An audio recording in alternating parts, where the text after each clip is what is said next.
Welcome to the special installment of Zoom with ZOA, Islamic Jew Hatred, its role in today's upsurge in anti-Semitism, featuring Dr. Andrew Bostom, who will be properly introduced in a moment by ZOA National President Mort Klein. If there's time at the end of the program, Q&A will be moderated by the Director of ZOA's Government Relations Department, Dan Pollock. I am Alan Jay, National Executive Director at ZOA. Thank you for joining us for another vitally important program with a longtime friend of ZOA, Dr. Bostom. All microphones will remain muted for the duration of the program. If there is time at the end of the program, we may entertain a few questions from you, the audience, which must be submitted in the Zoom Q&A feature. As is our custom, we will not be monitoring the Zoom chat, so please be sure to put your questions in the Q&A. As always, ZOA Communications Manager Jackie Schaefer is behind the controls, making sure that our program runs smoothly. Thank you so much, Jackie. At the beginning of most Zoom with ZOA webinars, I give a brief overview of ZOA's activities, mentioning our Center for Law and Justice, our Government Relations Department, and our robust ZOA Campus Department. Today, I'm super proud to let you all know that beginning today, even given the challenges of the ongoing wars in Israel and the dearth of flights to Israel, ZOA is hosting 25 college students in Israel for a week-long advocacy training mission without compare. Supervised by our incredible ZOA campus staff, this amazing group of Zionist student leaders from across the United States will be visiting Jerusalem, Hebron, other sites in Judea and Samaria, and they will be meeting a wide array of impressive military, government, and private sector Israelis. ZOA's goal in bringing these students to Israel is to empower them so that upon their return to their campuses, they will be strong clarion voices refuting the lies and defending Israel and her right to self-determination and to sovereignty. One more thing before we start the program. The World Zionist Congress elections are fast approaching. Please consider joining our ZOA Coalition slate. You will find more information and instructions for how to join our slate at a website that Jackie will post in the Zoom chat. Both policy and significant funding fall under the purview of the WZC. By joining our ZOA Coalition slate, you will be helping ZOA to have significant influence in the future of Zionism. The president of ZOA for more than 30 years, during which time he has testified before Congress, appeared in all major media, and I hope you've been tuning in recently, as Mort has been making very regular appearances on television. Mort regularly speaks with senators and representatives and other policymakers and world leaders, and has been recognized the world over as one of the most influential Zionists of our time. Here once again to introduce our special guest, ZOA National President Mort Klein. Thank you so much, Alan, and thank you everyone for being with us with this really extraordinarily important discussion that too few of us ever bring to the fore and talk about, since it is not politically correct to tell the truth about the types of issues that we're going to hear about today. I'm proud to introduce my dear friend, Dr. Andrew Bostom. Dr. Bostom is a former and now retired professor of medicine and epidemiology at Brown University. He's written two major, extraordinary books on Islam. He's still very active and in demand as a speaker. He's still writing articles regularly, thinking about these issues. I might also say he was very helpful, and when I testified before Congress on the Arab-Islamic war against Israel and the Jews, Andy was extremely helpful in helping prepare my testimony and giving me ideas about the things we should say. And remarkably, and by the way, the testimony was in front of Congressman Ron DeSantis, now governor of Florida. He's the one who hosted this. And who was sitting next to me at the hearing was Candace Owen, the now famous Jew hater, was then very pro-Israel and pro-Jewish. In fact, she even asked me at this meeting, can we do op-eds together promoting Israel and Jews? That's how far she's now come in the opposite direction. Why? Not to be understood. Anyhow, without further ado, I'm very honored and privileged to present to you my dear friend and a renowned expert on Islam, Dr. Andrew Bostom. Andy? Thank you very much, Mort. And thank you, Alan, and thank you, Jackie. I'm going to see if I can get my screen to share. So I'm gonna stick to the slides and ad lib, a certain amount. So basically what I'm going to show two things, two features to this presentation: that Muslim anti-Semitism is disproportionately the source of modern Jew hatred. And I'm going to use data primarily from the Anti-Defamation League, which, for all its shortfalls, it really does an excellent job of tabulating extreme anti-Semitism, and I'll show you how they defined it. But there's a lot of independent validating data that I think it's important to see, and I will show some of it. And then I believe that a lot of this is theologically driven. A tremendous amount is theologically driven. And the best way to illustrate that, the most concise way, is to go directly to what is the nearest to a Vatican equivalent for Sunni Islam, which represents 90% of Muslims. And that's what's being espoused by Al-Azhar University and its Grand Imams, particularly even in the wake of October 7th.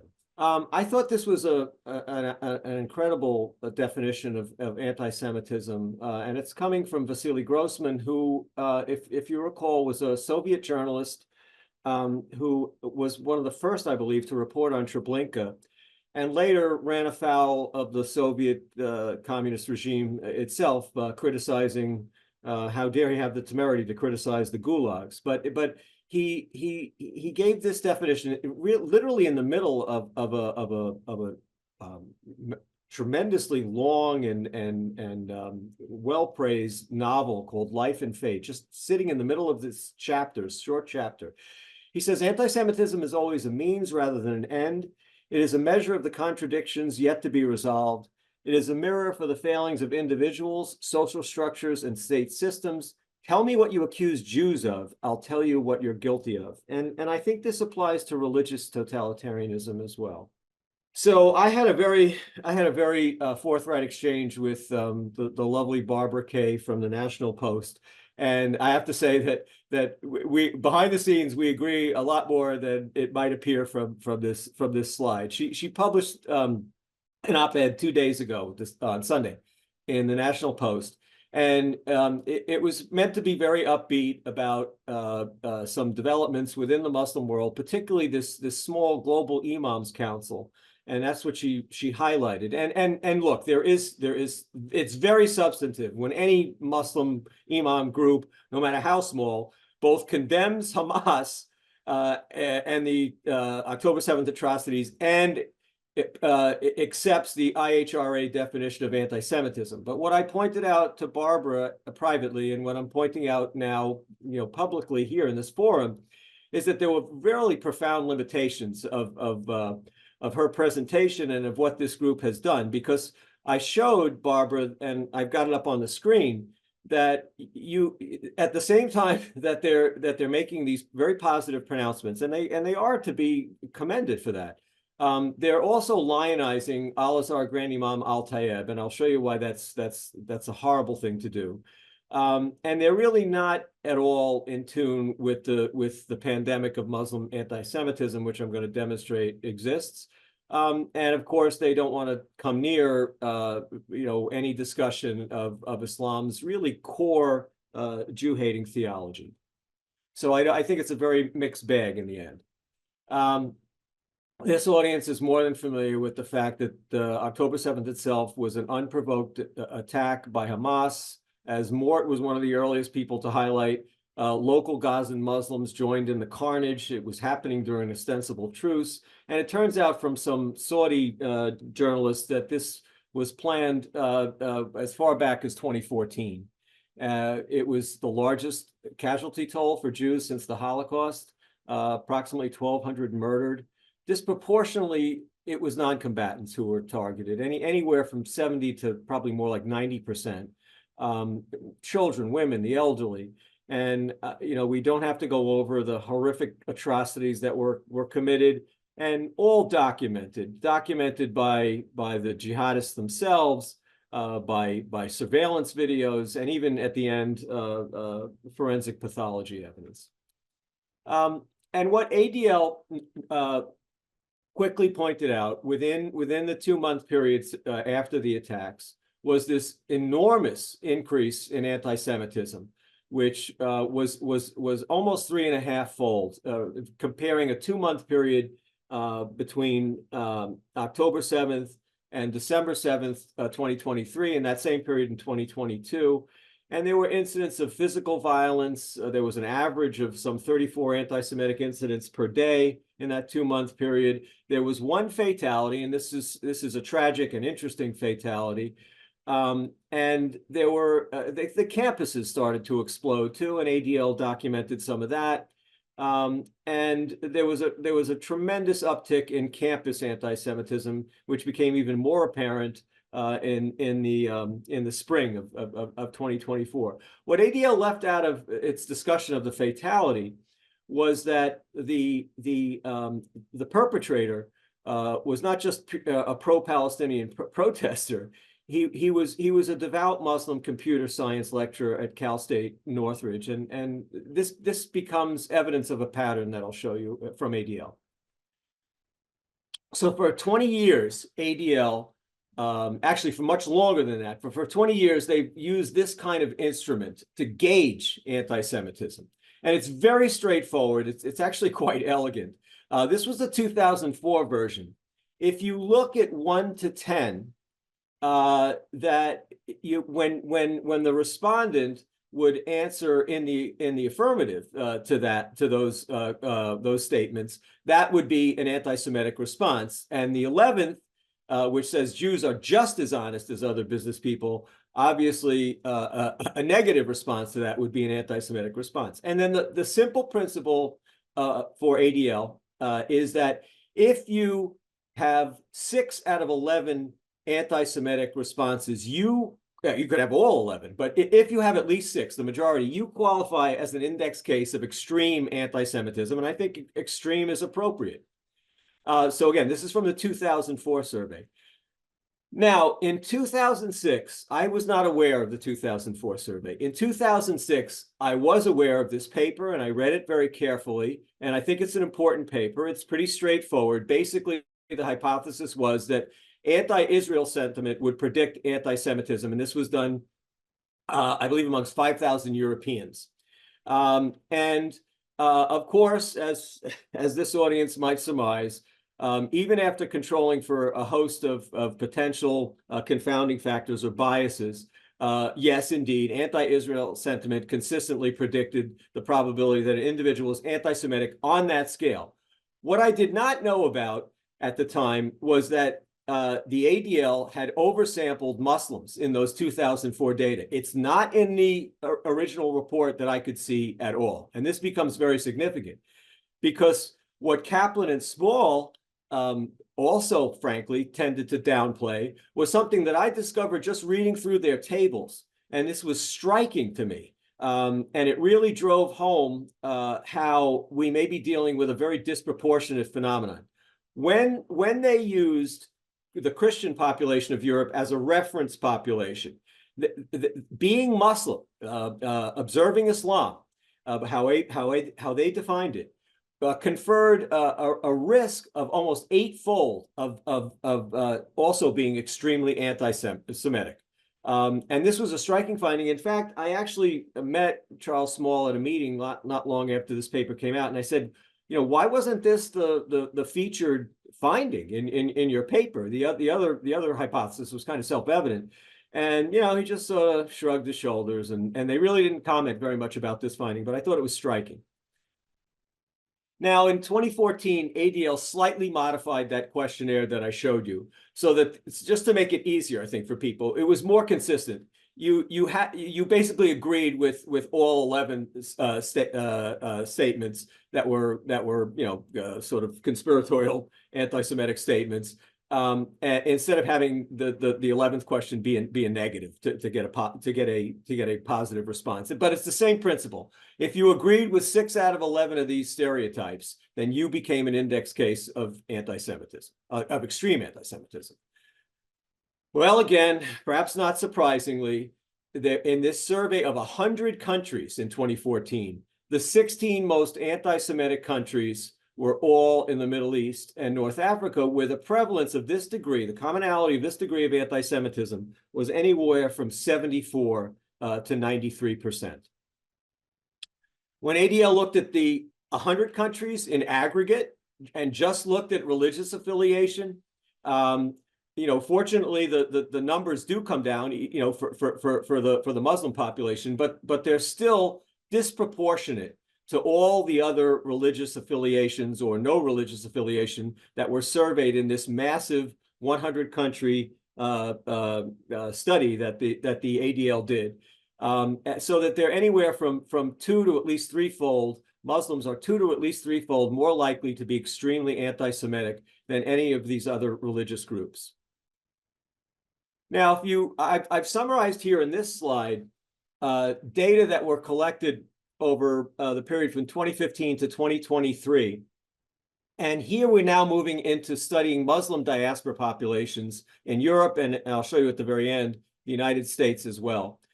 And sadly, it seems to be traveling with these populations. That again, it's not as severe as you would see in the Middle East and North Africa. Remember, that was anywhere between 74 and 93% prevalence of this degree of anti-Semitism.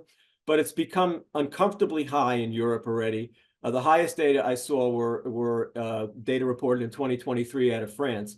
And once again, it is clearly a disproportionate phenomenon. Europe has its own ugly history of anti-Semitism, Christian anti-Semitism.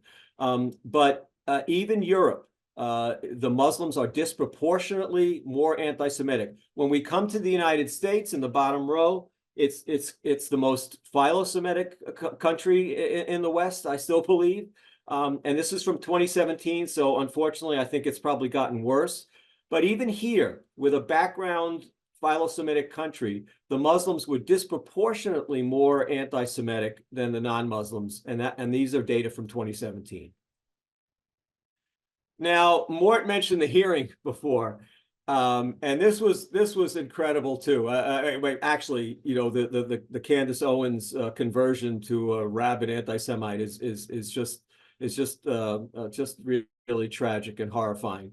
But a striking thing happened. The way the hearings go, Mort is not going to be directly addressing. In this case, there was a senior VP for the ADL that was actually present, Eileen Hershenov. It's lots of bloviating by the congressman in between the testimonies by the individual witnesses.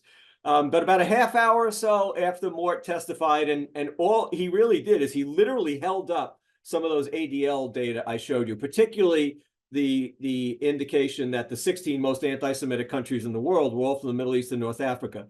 And it was jaw-dropping what Eileen Hershenov's response to this was. She was very defensive, and she says, one of the witnesses talked about global attitudes that we look at, and the ADL does track that. Vulnerable, marginalized communities have bigotry within them.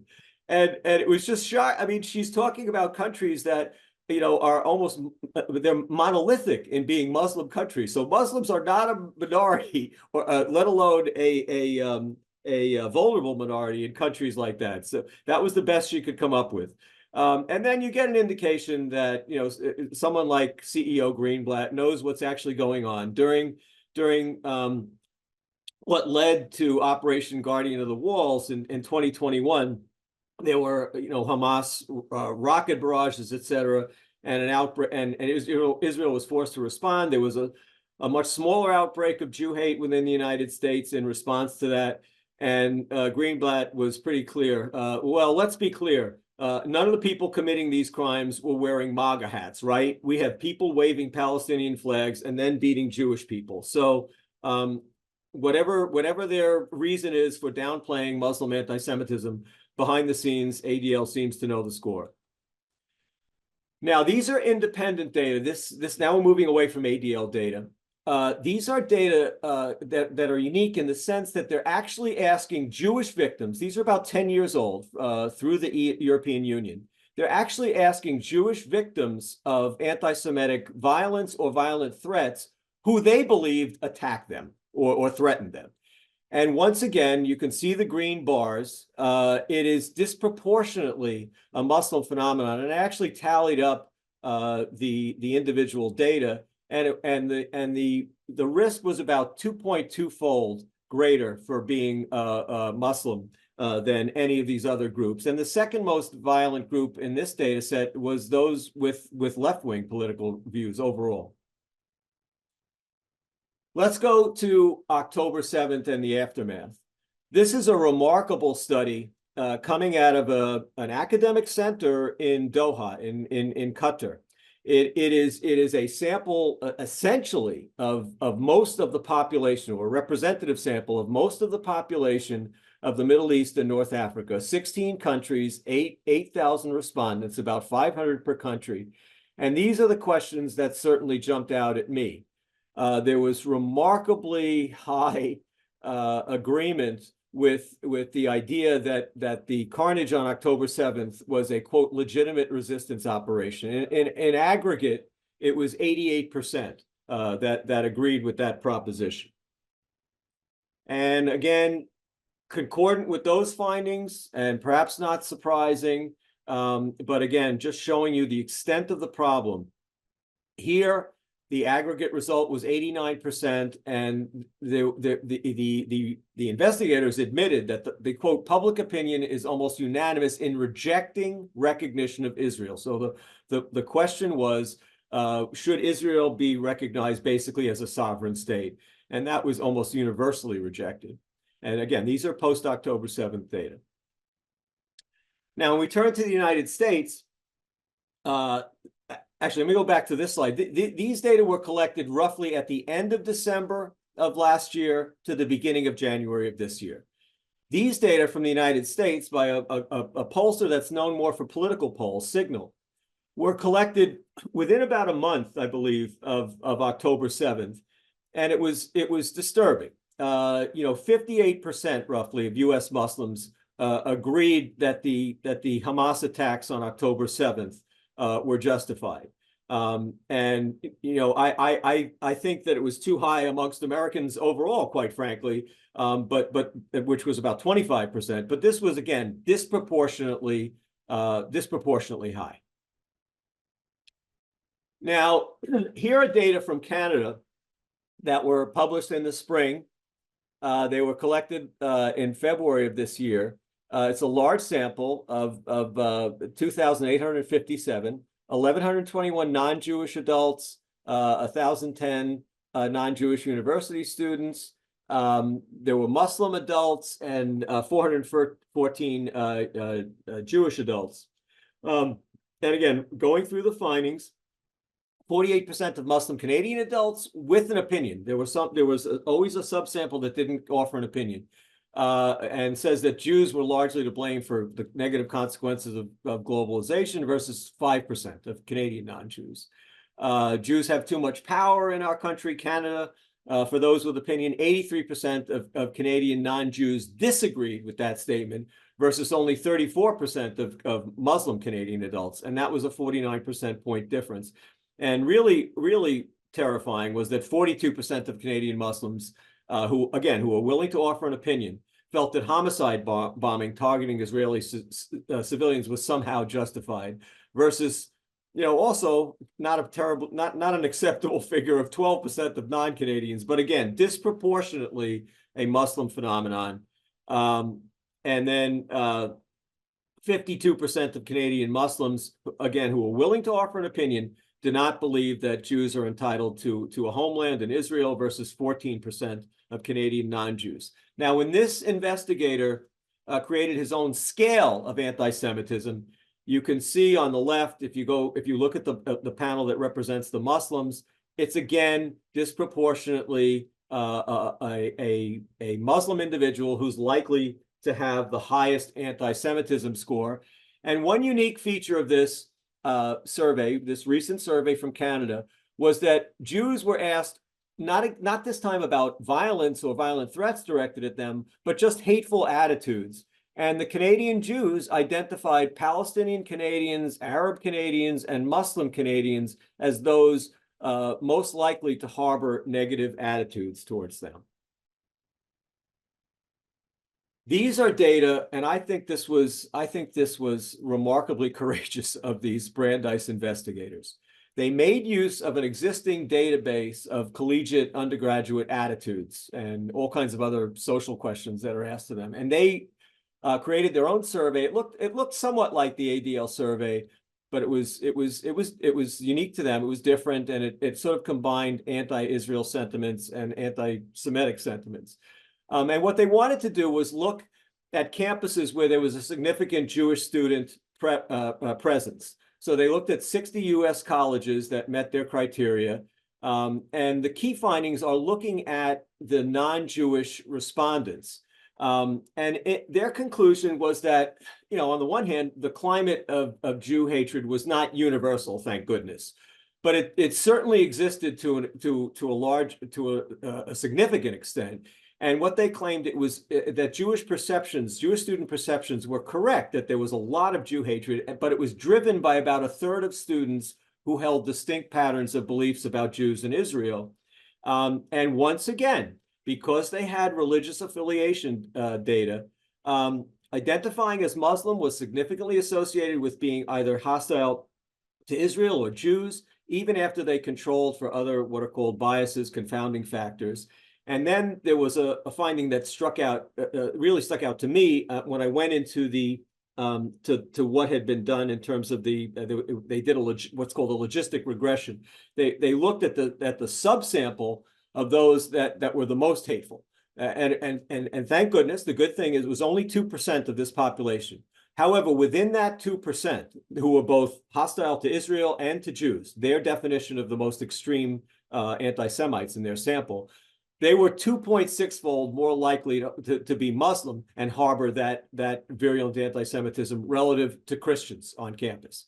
And so what you're seeing is a remarkable, and tragic consistency in this data across the world in different settings using different instruments, that the anti-Semitism in our age, at least, is disproportionately a Muslim phenomenon. Now, I'd like to move as a segue from the polling data to what I believe is if not the exclusive, a prominent animating factor, which is the religious ideology. So let's look very, very schematically at the Hamas covenant. And in the first statement of the Hamas covenant, literally before you get to the preamble, is Quran 3:112, which is really a religious justification for degradation of the Jews. It became incorporated into the Sharia Islamic law. And it's because of the Jews' alleged transgressions against Allah, which includes in the Muslim imagination, the killing of prophets, etc. When you get to the preamble of the covenant, it extols the Muslim Brotherhood. It talks about Hamas's connection to the Muslim Brotherhood. Article 7 features a tradition of Muhammad, the rocks and stones, Garkad tree hadith that many may be familiar with, where the claim is that the Jews must be annihilated to usher in the Messianic age. This is primarily a Sunni theme, although it's repeated in some Shiite eschatology as well, end of times. Article 15 is long, but essentially it boils down to a summons to the entire global Muslim community, the Ummah, to join Hamas in a collective jihad to destroy Israel as a political entity. So you could look in synopsis. Article 7 is just genocidal. It may be invoking, end of times theology, but it's genocidal. Article 15 is more politicized. Well, something remarkable was done by Stanley Greenberg, who I think is best known for being the pollster of the Clintons, Bill Clinton's presidential campaigns, Hillary Clinton's presidential campaign, other political polling for the Democratic Party. He actually went to the West Bank and Gaza with an instrument that was a survey instrument that was designed and administered in Arabic. And they, amongst other things, they asked specific questions that derived from these articles in the Hamas covenant. One was about Article 7 and this end of times hadith, which is annihilationist, and 80% of the respondents agreed that this applied to our era. 73% agreed I'm sorry, that was the Article 15 and the global jihad. 80% agreed with the global jihad to destroy Israel as a political entity, as a state. 73% agreed with this annihilationist hadith and its sentiments from Article 7. So these are extraordinary numbers which show that the religious sentiments are, unfortunately adhered to, certainly in the Palestinian population. I want to transition now to what really, since the time of Saladin, since the end of the 12th century, has been the font of Sunni Islamic religious teaching and education, and that's Al-Azhar University, to this day. And remember, Sunni Muslims represent 90% of the world's Muslims. So the first arc I want to trace for you is declarations of jihad in our year. So even upon announcement of the partition plan for historical Palestine, which the Jews of Palestine accepted, a fatwa was issued essentially to get the global ummah to annihilate the Jews and destroy any hopes of creating a state. That was repeated about a year later at the outset of the Independence War in Israel. It was repeated in 1956, about 9 months before the Sinai War, and it was repeated in 1967 at the outset of the Six-Day War. The important thing to consider in those fatwas from Al-Azhar is that you're not dealing with the entity of Israel today as we know it. This is basically the original armistice borders or pre-armistice borders in the case of 1947, 1948, and a rump state that is not including administrative control of Judea Samaria and Gaza. So I think that's a very important feature. In 1968, I'm going to review some of this for you because it's just so dark and very important. In the wake of the defeat after 1967, the whole veneer of this pseudo-secular Arab nationalism as a galvanizing principle was rejected at this conference convened by Al-Azhar, and there was an open and clear return to jihadism, to what I will show you can't characterize as anything other than Islamic Jew hatred, as a galvanizing principle for waging future campaigns against Israel. Another set of fatwas was issued in 1973. And then what I'll show you is even after October 7th, a fatwa was issued by Al-Azhar University. And what I want to highlight, obviously, is this is not Hamas. This is Al-Azhar University. Okay, so we're not dealing with any entity that could be described as an extremist group. This is as mainstream to Islam as you can get, certainly to Sunni Islam. And so my dear friend and mentor, the late historian David Littman, was I think it was in a library in London when this massive tome, he came across this massive tome, which was the English translation of the proceedings of this 1968 conference that was held in Al-Azhar. David got a hold of it in 1971. It was actually published in 1970. And he went through it jaw-dropping and eventually went through the whole thing and decided that he had to get this out in a condensed form. So he put together a booklet with Yehoshaphat Harkabi, and it was called Arab Theologians on Jews and Israel. And it was a really elegant summary of this massive conference proceedings tome. And what David and I agree, having gone through the tome myself, photocopied it and gone through the original. David described 6 things that are obviously very disturbing. That the themes were from this conference and the proceedings. Jews are frequently denoted as the enemies of Allah. Jews manifest in themselves an historical continuity of evil qualities as described in the Quran. You can actually see Quranic litanies in these proceedings. The 25, pejorative characteristics of the Jews as described in the Quran. I think there's 2 essays like that in this collection. The Jews do not constitute a true people or nation. The state of Israel is the culmination of the historical and cultural depravity of the Jews. It has to be destroyed by a jihad. The superiority of Islam over all other religions is brandished as a guarantee that the Arabs will ultimately triumph.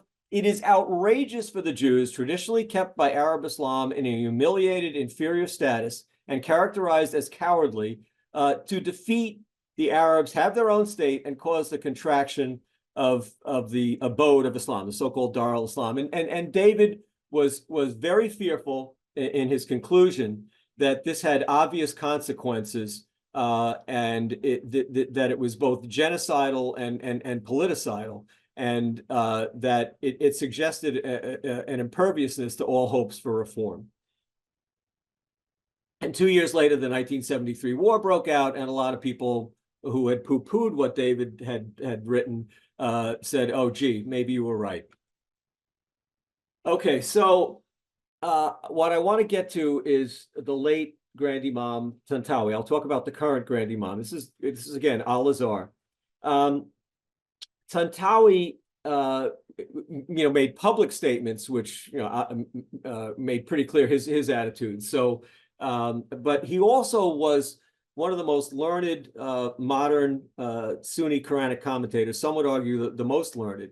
He actually created a website, altafsir.com, which has 100 original Arabic Quranic commentaries of some of tremendous length, and all considered to be amongst the most erudite and respected, literally going back to the 7th century into the modern era. There, a couple of them have been translated into English, but 100 of them are available in Arabic. In 2002, April 2002, Tantawi, invoking a Quranic epithet, Quran 560, referred to Jews as enemies of Allah, descendants of apes and pigs. The same month, he sanctioned homicide bombing against any Israeli, including children, women, and teenagers. And this was after, not before, after the Netanya carnage, the Passover homicide bomber massacre at a Seder. Now, I'm working with a academic translator who happens to be a Copt. So he knows the Egyptian dialect of Arabic best, and obviously that's the way that Tantawi wrote. Tantawi put out a PhD thesis in 1968, which translates into English, Jews and the Quran and Traditions. This is his Al-Azhar PhD, years before he became Grand Imam. And then he would go on to become Grand Imam in 1996. We are working with the 1997 reissue of the original PhD thesis from 1968. And in that 1997 edition, there's a preface, an author's preface, an update from Tantawi.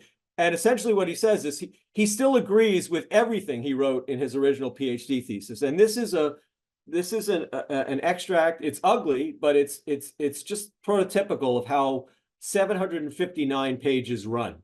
The Quran describes the Jews with their own particular degenerate characteristics, i.e. killing the prophets of Allah. This is Quran 261, and that verse that opens the Hamas covenant, 3:112. Corrupting his words by putting them in the wrong places. There's a Quranic citation. Consuming the people's wealth frivolously. Refusal to distance themselves from the evil they do, and other ugly characteristics caused by their deep-rooted lascivious envy. Only a minority of the Jews keep their word. All Jews are not the same. The good ones become Muslims. This is from Quran 3:113. The bad ones do not. The Jews always remain maleficent deniers. They should desist from their negative denial. Some Jews went way overboard in their denying hostility, and here's the part that's truly frightening. So gentle persuasion can do no good with them. So use force with them and treat them in the way you see as effective in ridding them of their evil. One may go so far as to ban their religion, their persons, their wealth, and their villages. So Tantawi would go on to be the main force on a full Quranic exegesis interpretation of the entire Quran. I think it runs about 10 volumes or so. It's called The Broad Interpretation of the Holy Quran. And I was curious to see whether, with the passage of time, Obviously, when I eventually got the 1997 edition of his PhD thesis, I saw that there was no hope for this. But at the time that I came across this Quranic commentary, this full Quranic commentary, I thought maybe there was some mellowing in terms of his attitudes. But clearly, when you look at his glosses, and I've just given you two examples from Quran 560. These are very dark interpretations of what are important anti-Semitic verses in the Quran. He's certainly not mollifying them. Same thing with Quran 929, which is this timeless war proclamation against Jews, but also Christians, essentially to submit them to Islamic law if they're not by warfare, if they're not willing to do this and just surrender. And it involves paying tribute in the aftermath of the survivors. A whole series of very humiliating regulations were attached to on the basis of Quran 929 and its allusion to being humbled. All kinds of obviously inequality in penal law, bizarre dress codes, poll tax collecting rituals that were humiliating. It ran the gamut. But essentially, in summary, what Tantawi said, and again, this is from his modern Quranic commentary: those who do not adopt the religion of truth, Islam, as their religion, deserve humiliation and ignominy in this world. As for the afterlife, their torture would be excruciatingly painful and everlasting. So there was no mellowing. Let's look at his successor. Tantawi had a heart attack in 2010, and he was quickly replaced with Ahmed al-Tayeb, who's still the Grand Imam to this day. Tayeb had been a Mufti of Egypt, he'd been an Al-Azhar president, and he's got the same sort of pedigree, although he's not nearly as learned a scholar as Tantawi. He sanctioned homicide bombing against all Israeli Jews in 2007. Then he got into some bizarre conspiratorial Jew hatred. He claimed in 2014 and 2018 that this bloody internecine strife in the Muslim world, which was caused by ISIS and other jihad terror groups, was of course a Zionist plot. In 2018, he reintroduced a theme that actually goes back to Middle Age Islam, that somehow the Jews were going to march on the Kaaba, the central stone in the Holy Mosque in Mecca, and Islam's Holy Mosque, and also on the Prophet's Mosque in Medina. This is on their minds and in their hearts. And then, of course, with really extraordinary cognitive dissonance, he also stated in 2018, the issue of anti-Semitism is a lie that continues to deceive nations to this day. 2 times on Egyptian national television, Tayeb has been interviewed, and he has, almost like in a didactic session, he has told his Egyptian audience that Quran 582, which is also a central anti-Semitic verse from the Quran, it's really I think it's almost like a psychological projection verse. It basically says that Jews harbor the greatest enmity towards the Muslims, and of course it's been interpreted as a reason to hate and distrust the Jews. And he says that this is the paradigm for looking at Muslim-Jewish relations. He says that this is an historical perspective. It's applicable to this day. And then, of course, he conflates Zionism and Judaism, Zionists and Jews. And he goes back since the inception of Islam, 1400 years ago, the Muslims have been suffering from Jewish and Zionist interference in their affairs. This is a cause of great distress for the Muslims. The Quran said it, and history has proven it. And then he quotes verbatim from this verse. Now, I mentioned earlier about a post-October 7th fatwa, but by Al-Azhar. But on October 7th itself, literally the same day as the carnage was still going on, I believe, there was an announcement from Al-Azhar supporting the resistance efforts of the proud Palestinian people on the same day that these horrors were taking place.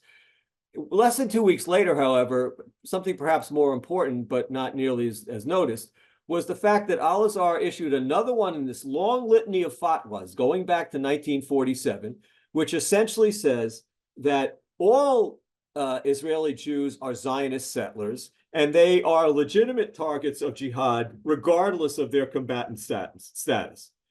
And again, not only is this barely noticed, there's no condemnation. There's no condemnation of this kind of fatwa in our age. This is, I mean, it was bad enough in 1947. This happened on October 19th, 2023. And it's amplified by the behaviors of other figures within the Al-Azhar hierarchy. And I've given you a couple of examples. Muhammad Omar Al-Qadi, who's Dean of the Faculty for Islamic and Arabic Studies, he also praised the Hamas attackers on his Facebook account, referred to Jews as cursed descendants of apes and pigs. This is a Quranic reference to bring perdition upon them, another Quranic reference. And then Jewish treachery and murders of prophets, a theme that I've shown you before from both the second and the third surahs or chapters of the Quran. And then the current Inspector General of Al-Azhar's fatwa committees, Abbas Shuman, repeated the apes and pigs epithet. Very recently, Tayeb reaffirmed, the current Grand Imam, that on the 77th anniversary of the partition plan, that Al-Azhar still rejects even that early iteration of the two-state solution. I mean, you can't be more clear than that. And then a little over a week ago now, as Syria was collapsing into a I think it's fair to call it a jihadist morass. This too, the fact that Israel was engaged in some self-defensive postures and trying to destroy weapons caches so they couldn't get into the hands of this jihadist, this new-fledged jihadist state, Israel was referred to in terms that usually you associate with the Iranian mullahs as a cancer that must be prevented from further encroachment onto the Arab Muslim body. So this is coming under or just 2 weeks ago from the current Grand Imam of Al-Azhar. Now, we can maybe talk about this a little bit in the Q&A if people are interested, but just to really, I thought the best way to summarize this is what's going on in U.S. mosques, and certainly, importantly, since October 7th. And Mansour Al-Hajj is the Muslim director of the Middle East Media Research Project for Reform. And he reported that he had studied hundreds of Friday mosque sermons after October 7th. And he obviously has a much more apologetic take on Islam than certainly I do. But he did acknowledge that almost all the sermons seem to share similar themes in framing the attack. A single narrative which justifies Hamas's attacks as legitimate, that is based on the teachings of the Prophet Muhammad. They don't condemn Hamas as being responsible for killing and abducting civilians. They don't condemn Hamas for starting a war and then perhaps not anticipating the ferocity of the response. And they all relate it back to foundational themes in Islam that relate to the Prophet Muhammad's interactions with the Jews and Jews as characterized in the Quran in ways that I've demonstrated earlier as corrupt, treacherous, untrustworthy, and the killers of prophets. This is going on in U.S. mosques. And once again, from the person who's probably studied more of these sermons than anyone else in the United States, he couldn't find any sort of ecumenical sermons in mainstream U.S. mosques. So I think the conclusions, certainly for me, are pretty straightforward. You've got this remarkably consistent data from across the world for at least the last 2 decades that Muslim anti-Semitism is just disproportionate. And what can we do? Well, we have to share it, we have to recognize it, and we have to discuss it without being called Islamophobes or being fearful of being called Islamophobes, because otherwise I think nothing will be done about it. Same thing vis-a-vis this religious incitement. First of all, we have to stop pretending that it's just coming from organizations like Hamas and Hezbollah. It's coming from the pinnacle. If people are interested, I could show you what's happening at really, or what the leading figure in the modern era in Shiite Islam, and his Quranic commentary, which is also a seminal commentary, is absolutely no different than what I showed you coming from Tantawi on the Sunni side. But it's a minority population. Shiites are only 10% of the Muslims, and so this may be naive on my part, but the only thing I can conceive of, and we're not even close to a beginning of this, is the process that is at least 60 years old now, and hardly perfect, but something, which is the Vatican II Nostra Aetate-like process. But it requires a mea culpa. It requires wrenching reforms. And, we can see the contrast. Just recently, the U.S. Conference of Catholic Bishops and the American Jewish Committee released a joint glossary on anti-Semitism. And what was really remarkable about this is, so first of all, it reaffirmed the whole Nostra Aetate process dating back to 1965, and looking forward to its 60th anniversary in 2025. But the glossary of anti-Semitic terms, phrases, conspiracies, cartoons, and themes was actually annotated for Catholics to understand by the Committee on Ecumenical and Interreligious Affairs of the U.S. Conference of Catholic Bishops.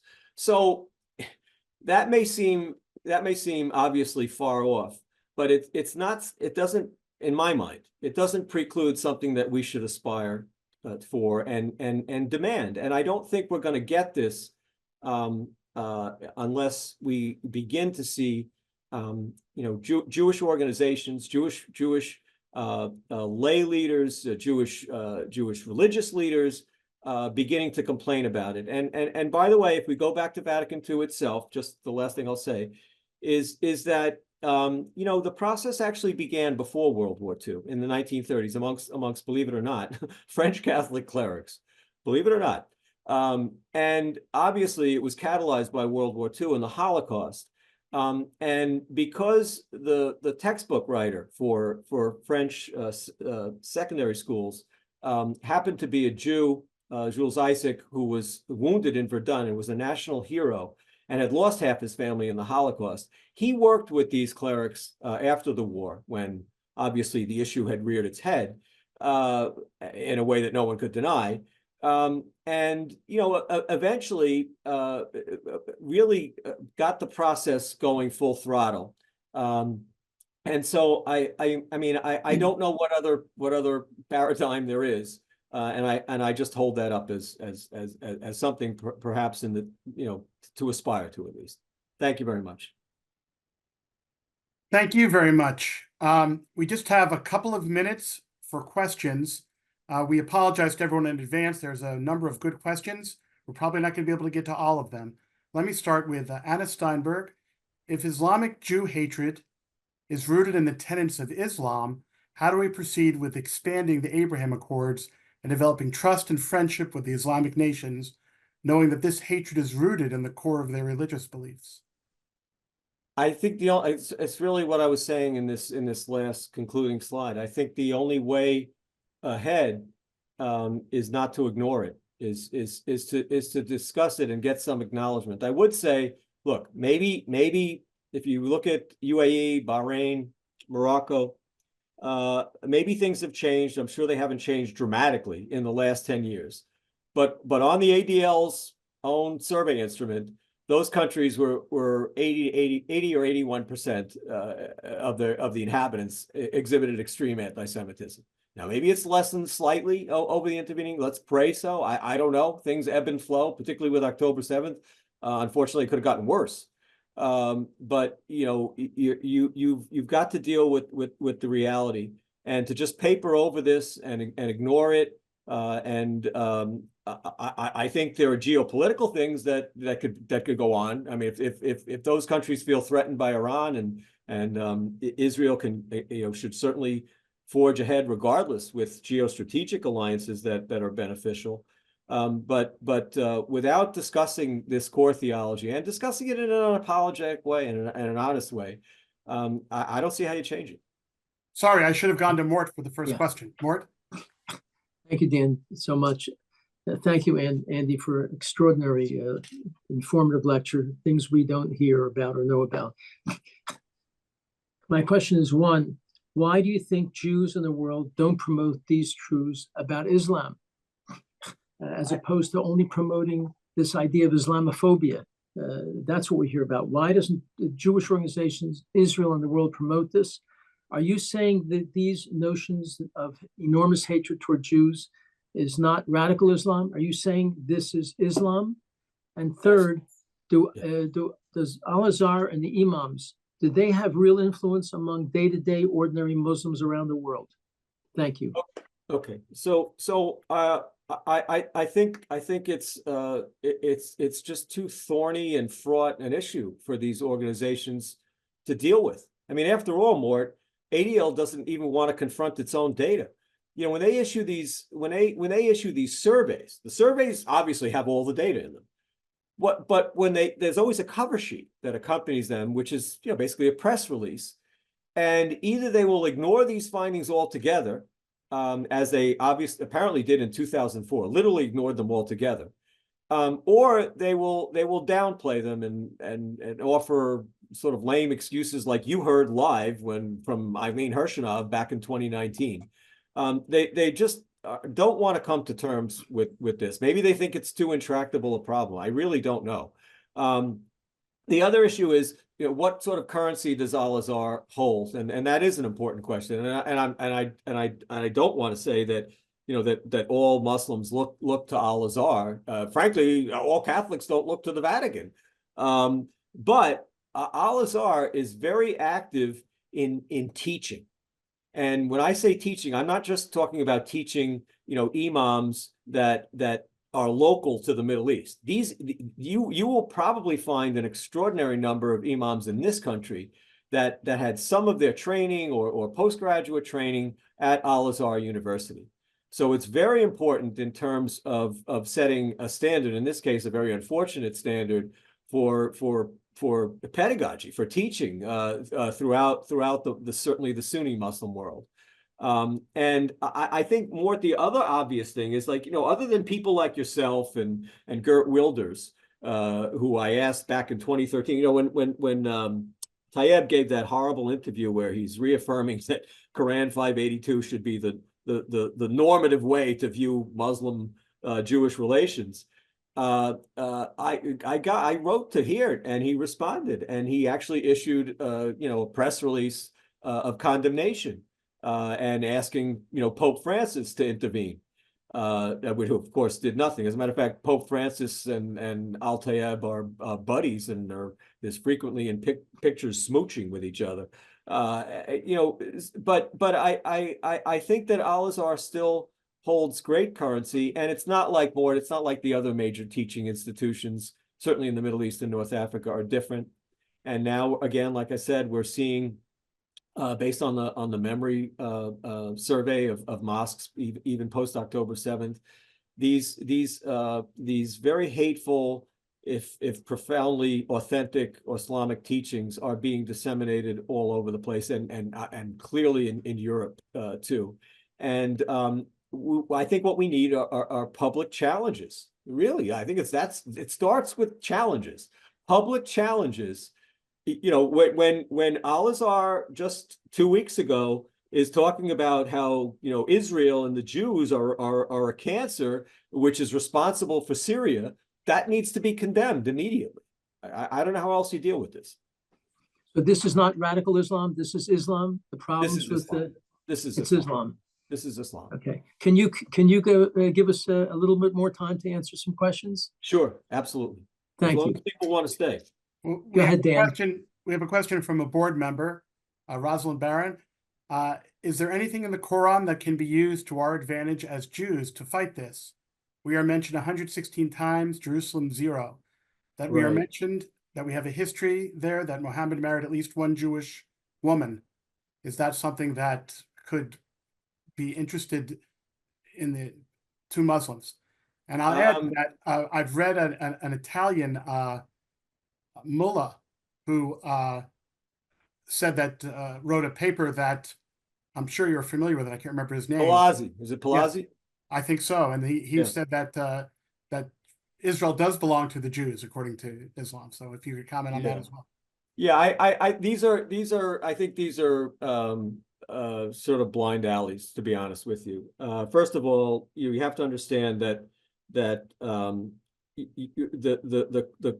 Quran is believed to supersede any Jewish teachings in the Torah, and in fact, the Torah is believed to have been corrupted by Jews, just as the New Testament is believed to have been corrupted by Christians. To alter its contents, because Islam is sort of the primordial faith from which these other faiths actually derive, even though that makes no sense, historically. So I don't think that's the way to go. I think the way to go is precisely the way these very noble French clerics and Jules Isaacs chose ultimately to go. They conceded that you are not going to, the New Testament is considered to be the Word of God, and you're not going to change things that are even more elusive in the New Testament that can clearly be conceptualized as anti-Semitic. But because the commentaries of the Church Fathers, the later commentaries, what is taught in the Catechism, etc., is clearly man-made, that you can challenge, that you must challenge.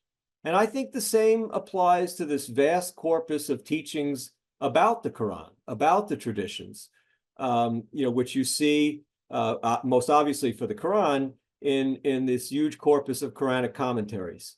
That can and must be challenged. And that's part of the reason why I want to bring to light this odious text that Tantawi wrote, that was really his ticket to fame and claim within the Al-Azhar orbit, because those are obviously man-made, and they can be challenged, and they should be challenged.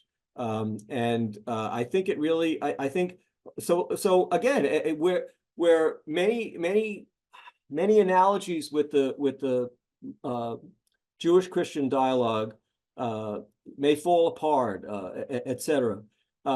Certain basics, I think, have to be at least tried. Thank you. Two questions then, and we'll give you both of them, and you can decide how to answer both of them. Do the rules against the Jews apply to Christians and other non-believers at the same level? And the other question is completely unrelated. Can you tell us about American Muslim clerics in the U.S.? Who are they, and where are they located? The most influential ones. Yeah. And do you monitor their sermons? So the short answer is that, so for example, if you look at Quran 929, it applies to both Jews and Christians.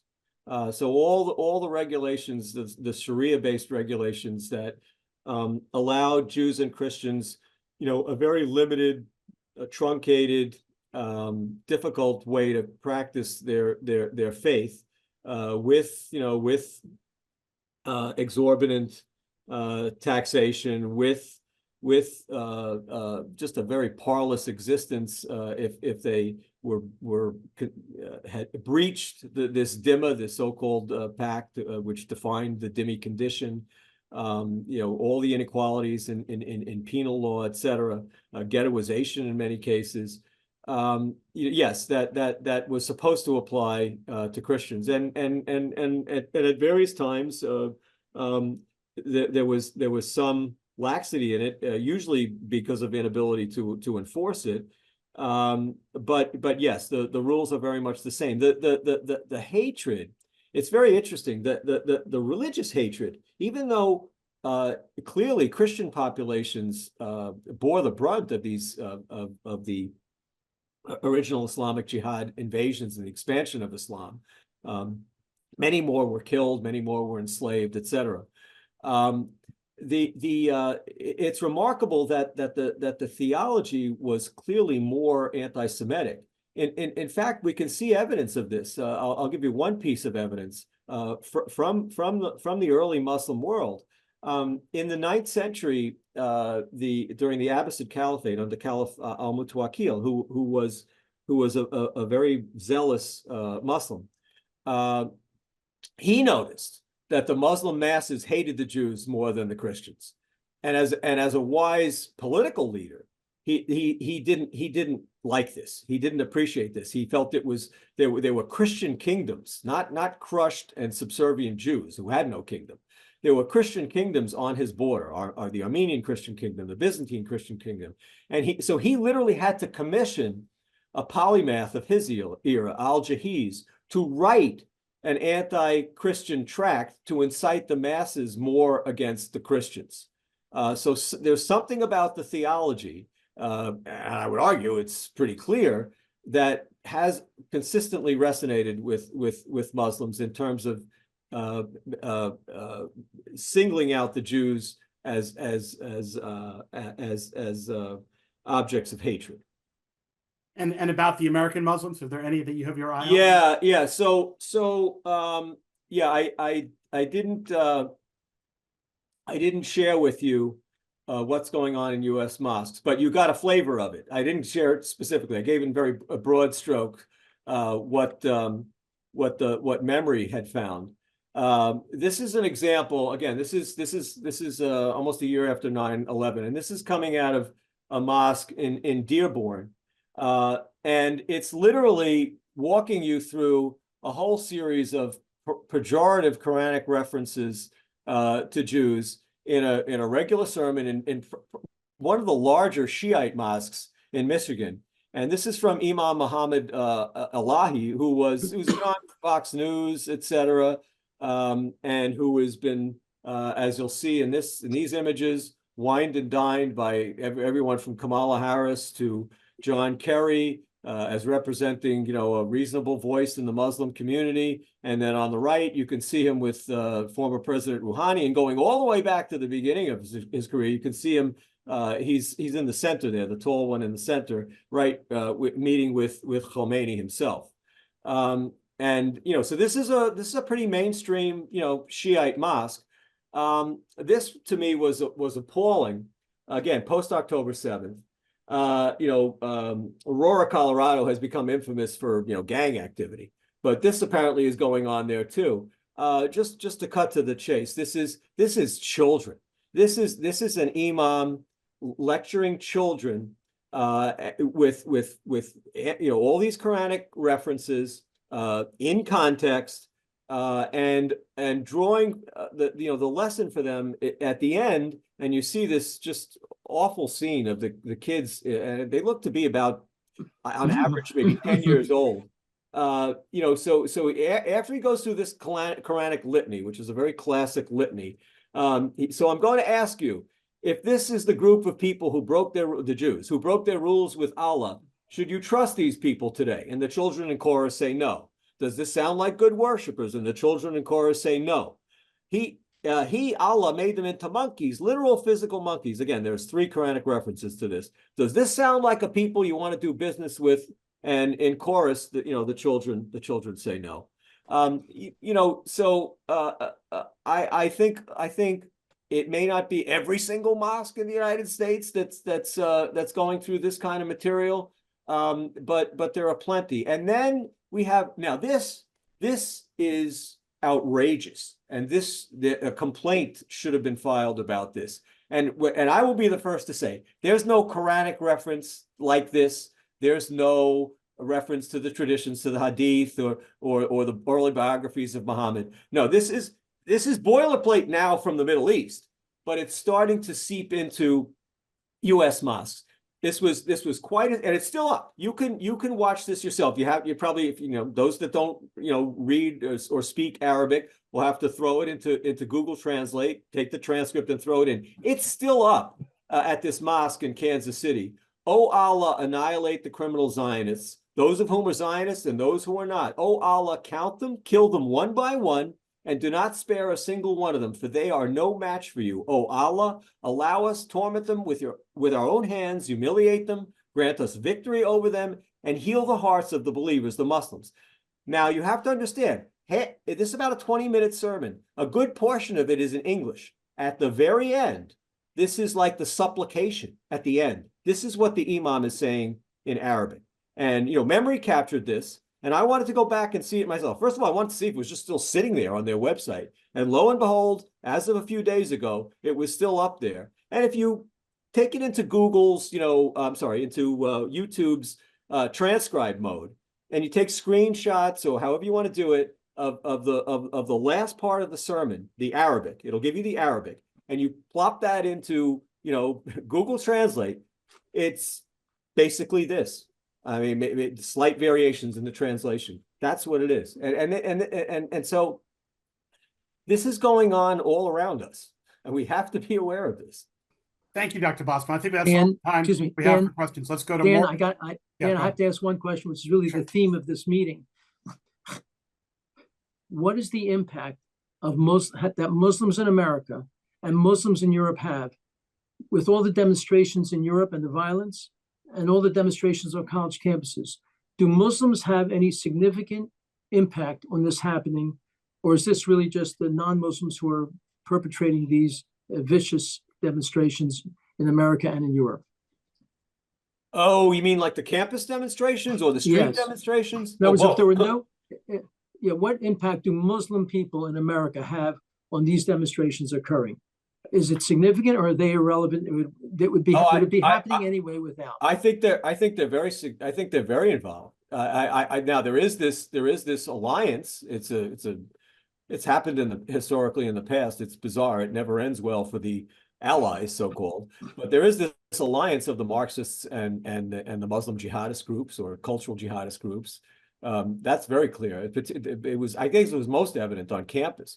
But, more, and you can see what happens when you remove the Muslim component to a certain extent, to the extent possible. Just locally, here at Brown University, it was mellower, certainly, than Columbia. But there was some pretty ugly scenes at Brown University and River to the Sea chants and other kinds of activities and Jewish students felt threatened, etc. Finally, at least in a temporary fashion, Students for Justice in Palestine was disbanded, at least temporarily.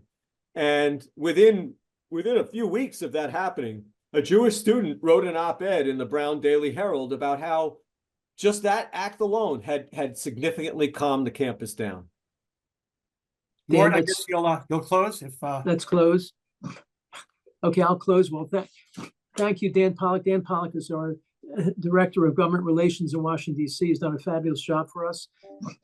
I want to thank Andrew Bostom for an extraordinary, informative lecture, teaching us things that few of us know, and how to try to handle what's this increasing upsurge in anti-Semitism. And I'd like to thank everyone for being on the call with us. And in the spirit of Hanukkah and Christmas, I urge all of you to help us continue these sorts of programs, continue the work that we do on Capitol Hill, continue the work that we do on at least 70 campuses around the country, promoting the truth of these issues like no other organization. Please consider to make a generous gift at the end of the year to the Zionist Organization of America. We are at 633 3rd Avenue in New York, Suite 31B, zip code 10017, 633 3rd Avenue, Suite 31B, New York 10017. Please consider an end of the year gift to help us continue the programs of our webinars, continue our work of our Law and Justice Center, where we filed more Title VI lawsuits protecting Jewish students than anyone, and our work on Capitol Hill, as well as the campuses. Thank you so much. Thank you, Dan, for doing a great job. Thank you, Dr. Andrew Bostom, being a unique figure in America, promoting the truth of the Arab-Islamic war against Israel, the Jews, and the West. And we look forward to seeing all of you very soon in the Futures at webinar. Happy Hanukkah. And to those who are not Jewish, Merry Christmas. Happy Hanukkah, everybody.